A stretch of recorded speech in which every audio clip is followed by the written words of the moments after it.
తెలంగాణ కేసీఆర్ గారి నాయకత్వం, జీవనన్న నాయకత్వం, జై తెలంగాణ.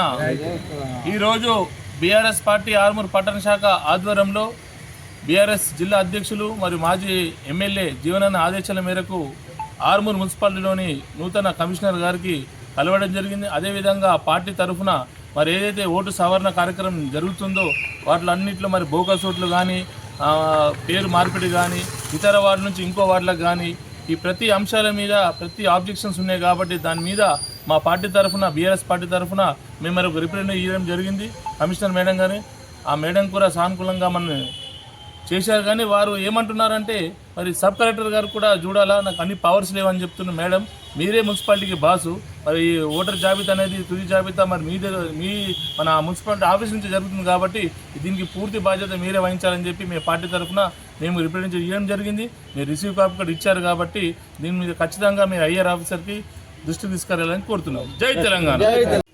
ఈరోజు మాజీ శాసనసభ్యులు ఆర్మూరు గారు అయినటువంటి అశన్న గారి జీవన్ రెడ్డి గారు బీఆర్ఎస్ పార్టీ జిల్లా అధ్యక్షుల గారి సూచన మేరకు మరియు కాన్స్టిట్యున్సీ ఇన్ఛార్జ్ అయినటువంటి రాజేశ్వర్ రెడ్డి ఆదేశాల మేరకు మేము ఈరోజు మరి ఓటర్ లిస్టు సవరణ చేయాలనేటువంటి దాని మీద బీఆర్ఎస్ పార్టీ ఆర్మూర్ పట్టణ శాఖ ఆధ్వర్యంలో మున్సిపల్ కమిషనర్ గారికి రిప్రజెంటేషన్ చేయడం జరిగింది.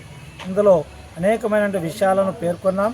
గతంలో జరిగినటువంటి మున్సిపల్ ఎన్నికల్లో ఏదైతే మేము ఎదుర్కొన్నటువంటి సమస్యలను మరి ఈరోజు క్షుణ్ణంగా ఆమెకు రిప్రజెంటేషన్ చేసినాం. మొదటిది ఎందుకంటే వార్డులలో సమానమైనటువంటి ఓటర్లను ఉంచాలి.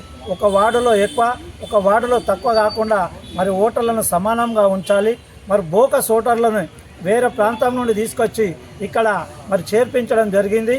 కాబట్టి బీఓఎల్ ద్వారా మరి ఇంటింటికి వారిని పంపి మరి ఓటర్లను తీసివేసి మరి నిజమైన ఓటర్లకు ఓటు హక్కు కల్పించే విధంగా మరి కమిషనర్ గారు ఆదేశించాలని ఈ సందర్భంగా కోరినాము. అదేవిధంగా చనిపోయిన ఓటర్ల పేర్లను ఓటర్ లిస్టు నుండి తొలగించాలని కోరినాము.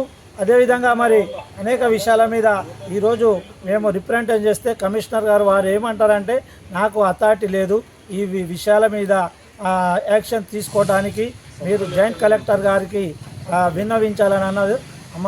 కమిషనర్ గారిని మేము అడుగుతున్నాం, ఈ ఎన్నికలకు ఆర్మూర్ మున్సిపల్ ఎన్నికలకు మీరే చీఫ్ ఎలక్షన్ ఆఫీసర్ కాబట్టి ఏ విషయమైనా ప్రతి ఓటరు తమ యొక్క సమస్యల గురించి వారు ఎదుర్కొన్నటువంటి దీని గురించి మీకే రిప్రజెంటేషన్ చేస్తారు. మీరు ఐఆర్ అథారిటీస్కు మీరు పంపాలా దాని గురించి. కాబట్టి ఏదైతే మేము ఇలా రిప్రజెంటేషన్ తీసుకొని పోయి వస్తే మరి నాకు ఇవ్వద్దు, మీరు క్లర్క్ ఇవ్వమనడం. మీరు మున్సిపల్ కమిషనర్ గారు ఎలక్షన్ ఆఫీసర్గా వివరిస్తున్న సందర్భంగా మీకు ఇవ్వకుండా ఒక పార్టీ తరఫున మరి మీకే మేము రిప్రజెంటేషన్ చేస్తాం. కానీ ఒక క్లర్క్ది ఒక ఎల్డీసీగా యూడీసీకి మేము ఒక పార్టీ తరఫున రిప్రజెంటేషన్ చేయము. కాబట్టి మీరు కొత్తగా వచ్చిన ఆఫీసర్గా మరి దీని విషయాల మీద మీరు క్షుణ్ణంగా పై ఆఫీసర్లను తెలుసుకొని మరి ఇక్కడ జరుగుతున్నటువంటి అవకతవకల మీద మరి ప్రజలు ఎదుర్కొంటున్నటువంటి రిప్రజెంటేషన్స్ మీద మీరు ఐఆర్ ఆఫీసర్ తోటి చర్చించి మీరు అవసరమైన చర్యలు తీసుకోవాల్సిందిగా బీఆర్ఎస్ పార్టీ తరఫున మేము కోరుతూ మరి ఏదైతే రిప్రజెంటేషన్ ఇచ్చినామో దాన్ని వెంటనే పరిశీలించి అందులో పేర్కొన్నటువంటి అంశాల మీద మీరు బీఓఎల్ ద్వారా ఎంక్వైరీ చేయించి మరి సరైన ఓటర్ లిస్టును తయారు చేయించగలరని కోరుతున్నాం. మున్సిపల్ కమిషనర్గా మరి మేడం గారు కొత్తగా వచ్చినారు. ఆమెకు ఎన్నికల మీద సరైనటువంటి అవగాహన లేదు. మరి ఆమె వెంటనే కలెక్టర్ గారితో కానీ జాయింట్ కలెక్టర్ గారితో తెలుసుకొని మరి స్పందిస్తే బాగుంటుంది. ఎందుకంటే చిన్నదానికి కూడా ఆమె పెడచేదన పెట్టి మరి సరైనటువంటి సమాధానం ఇచ్చకుండా దాట వేస్తున్నారు. ఎన్నికలకు నాకు ఎటువంటి సంబంధం లేదనే విధంగా వ్యవహరిస్తున్నారు. కాబట్టి మున్సిపల్ కమిషనర్ గారు మీద వారికి సరైన అవగాహన కల్పించవలసి ఆఫీసర్ని ఎలక్షన్ ఆఫీసర్గా నియమించాలని జిల్లా కలెక్టర్ని ఈ సందర్భంగా మేము కోరుతున్నాం.